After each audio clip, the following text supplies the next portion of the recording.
এবার ইসরায়েলের বিরুদ্ধে ইসলামিক দেশগুলোকে একজোট হতে বললেন এরদোয়ান।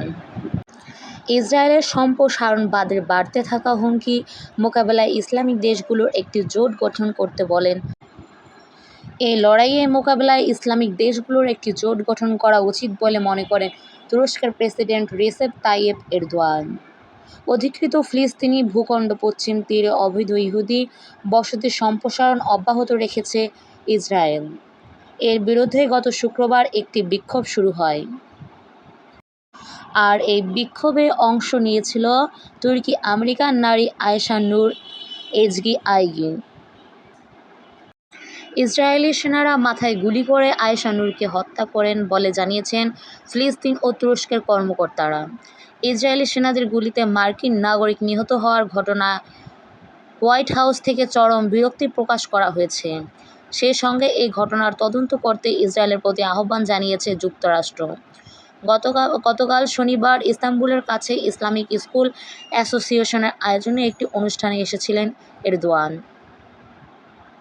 সেখানে এরদোয়ান ইহুদি বসতির অবৈধ সম্প্রসারণ নিয়ে কথা বলেন।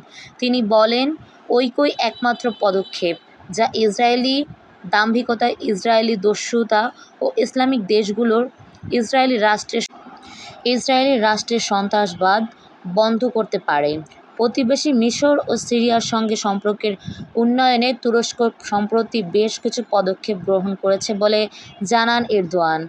তিনি বলেন, সম্প্রসারণবাদের বাড়তে থাকা হুমকির বিরুদ্ধে ঐক্যর বন্ধন গড়ে তোলাই এসব পদক্ষেপের লক্ষ্য। ইসরায়েলের ক্রমবর্ধমান সম্প্রসারণবাদ লেবানন ও সিরিয়ার জন্য হুমকি হয়ে উঠেছে বলেও জানান তুরস্কের প্রেসিডেন্ট। এরদোয়ানের এই বক্তব্য নিন্দা জানিয়েছেন ইসরায়েলের পররাষ্ট্রমন্ত্রী ইসরায়েল কাটজ। তিনি বলেন, এরদোয়ানের এই বক্তব্য বিপজ্জনক, মিথ্যা ও উস্কানিমূলক।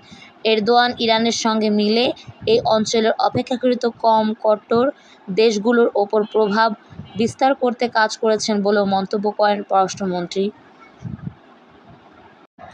এ সপ্তাহে তুরস্কে সফরে যাবেন মিশরের প্রেসিডেন্ট আবদেল ফাত্তাহ আল-সিসি। আশকারায় তাকে স্বাগত জানাবেন এরদোয়ান। দুই নেতার মধ্যে বৈঠকের গাজা যুদ্ধ পরিস্থিতি নিয়ে আলোচনা হবে। গত 12 বছর দুই দেশের প্রেসিডেন্ট পর্যায়ে এই প্রথম সফর। এবারের সফরে দুই নেতা তুরস্ক ও মিশরের মধ্যে দীর্ঘদিন ধরে চলা বরফ শীতল সম্পর্কের উন্নতি করতেও আলোচনা করবেন। প্রিয় দর্শক, আজ এই পর্যন্তই। সবাই ভালো থাকবেন।